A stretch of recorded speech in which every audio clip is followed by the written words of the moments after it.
ಅವರೆಲ್ಲ ಅವಿರತವಾಗಿ ಅವರು ಕೆಲಸ ಮಾಡ್ತಿರ್ತಾರೆ, ನಿರಂತರವಾಗಿರ್ತಾರೆ.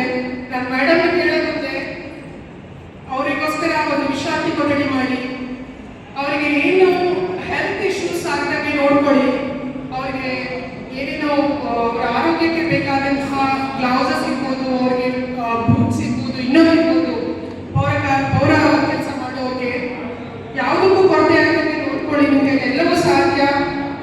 ನಮ್ಮ ನೌಕರು ಬೇರೆಯವರು ಯಾರಿದ್ದಾರೆ. ನಾನು ಈ ವೇದಿಕೆಯಲ್ಲಿ ಎಲ್ರಿಗೂ ಒಂದು ಭಾಷೆ ಕೊಡಕ್ಕೆ ಇಷ್ಟಪಡ್ತೀನಿ.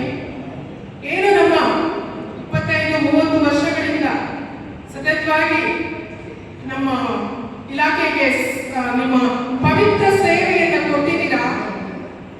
ನನ್ನ ಪೌರ ಸೇವಾ ನೌಕರರು, ನನ್ನ ಸಮಸ್ತ ಬಾಂಧವರಿಗೆ ನಾನು ಏನು ಹೇಳ್ತೀನಿ ಅಂದರೆ, ನಿಮ್ಮ ದಿನಗೂಲಿ ಇಶ್ಯೂಸ್ ಏನಿರ್ಬೋದು, ಕಾಯಕಕ್ಕೆ ಸಂಬಂಧಪಟ್ಟಿದ್ದು, ಕ್ಷೇಮಾಭಿವೃದ್ಧಿ ನೌಕರ ಇರ್ಬೋದು, ವಾಟರ್ ಸಪ್ಲೈ ಆಪರೇಟರ್ಸ್ಗೆ ಸಂಬಂಧಪಟ್ಟಿದ ಸಮಸ್ಯೆ ಇರ್ಬೋದು, ಹೊರಗುತ್ತಿಗೆ ಸಮಸ್ಯೆ ಏನಿರ್ಬೋದು, ಇದನ್ನೆಲ್ಲವನ್ನು ನಾವು ಹಂತ ಹಂತವಾಗಿ ಬಗೆಹರಿಸಕ್ಕೆ ಮುಂದಿನ ದಿನಗಳಲ್ಲಿ ಸರ್ಕಾರ ಜೊತೆ ಸಮಾಲೋಚನೆ ಮಾಡಿಕೊಂಡು ಏನು ಕಾನೂನುಗಳನ್ನ ರೂಪಿಸಬೇಕು, ಸ್ಪೆಷಲ್ ರೂಲ್ಸ್ ಏನು ತಂದು ನಿಮಗೆ ನ್ಯಾಯ ಒದಗಿಸಬೇಕು ಅನ್ನೋದ್ರ ಕಡೆ ನಾವು ನಮ್ಮ ಪ್ರಾಮಾಣಿಕ ಪ್ರಯತ್ನ ಮಾಡಿ ನಿಮಗೆ ನ್ಯಾಯ ಒದಗಿಸ್ತೀವಿ ಅಂತ ನಾನು ಇಲ್ಲಿ ಭಾಷೆ ಕೊಡ್ತಾ ಇದ್ದೀನಿ.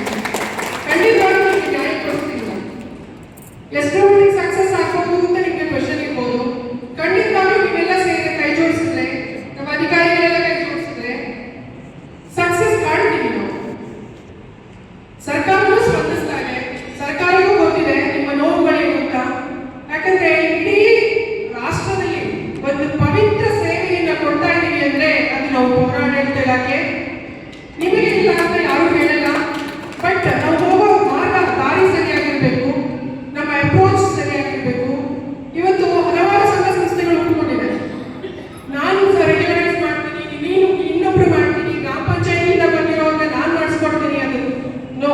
ನಮ್ಮ ರಾಜ್ಯ ಸರ್ಕಾರ ಪೌರಾಡಳಿತ ಇಲಾಖೆಯಲ್ಲಿ, ನಗರಾಭಿವೃದ್ಧಿ ಇಲಾಖೆದು ಕರ್ನಾಟಕ ರಾಜ್ಯ ಪೌರ ಸೇವಾ ನೌಕರರ ಸೇವಾ ಸಂಘ ಏನಿದೆ, ಇದೊಂದೇ ನಾವು ಸರ್ಕಾರದಿಂದ ಅಧಿಕೃತವಾಗಿ ಮಾನ್ಯತೆ ಪಡೆದಿರೋ ಸಂಘ. ನಿಮ್ಮೆಲ್ಲರ ಜೊತೆ ಈ ಸಂಘ ನಿಂತಿದೆ. ರಾಜ್ಯಾಧ್ಯಕ್ಷರಾಗಿ ನಾನು ನಿಂತಿದ್ದೀನಿ ನಿಮ್ಮ ಜೊತೆ. ನಿಮ್ಮ ಎಲ್ಲ ನೋವುಗಳಿಗೆ ನಿಮ್ಮ ನೋವು ನನ್ನ ನೋವು. ನಾನು ಬರೀ ರಾಜ್ಯಾಧ್ಯಕ್ಷ ಪದವಿ ಬಂದಿಲ್ಲ ಇಲ್ಲಿ. ನಿಮ್ಮಲ್ಲಿ ಒಬ್ಬಳಾಗಿ ನಾನು ಕೆಲಸ ಮಾಡಿ ನಿಮಗೆ ನ್ಯಾಯ ಒದಗಿಸ್ತೀನಿ. ನಿಮ್ಮ ಸಮಸ್ತ ನೋವುಗಳಿಗೆ ಸ್ಪಂದಿಸ್ತೀನಿ.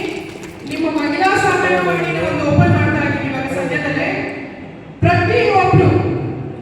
ಪ್ರತಿಯೊಬ್ಬರು ಪೌರ ಸೇವಾ ನೌಕರರು ಮುಕ್ತವಾಗಿ ನಿಮ್ಮ ಸಮಸ್ಯೆಗಳನ್ನ ನೀವು ನೋಡ್ಕೋಬಹುದು. ನಿಮ್ಮ ಸಮಸ್ಯೆಗಳಿಗೆ ಶೀಘ್ರ ಸ್ಪಂದನೆ ಸಿಗುತ್ತೆ. ನಮ್ಮ ಕಚೇರಿ ಶೀಘ್ರ ಓಪನ್ ಆಗ್ತಾ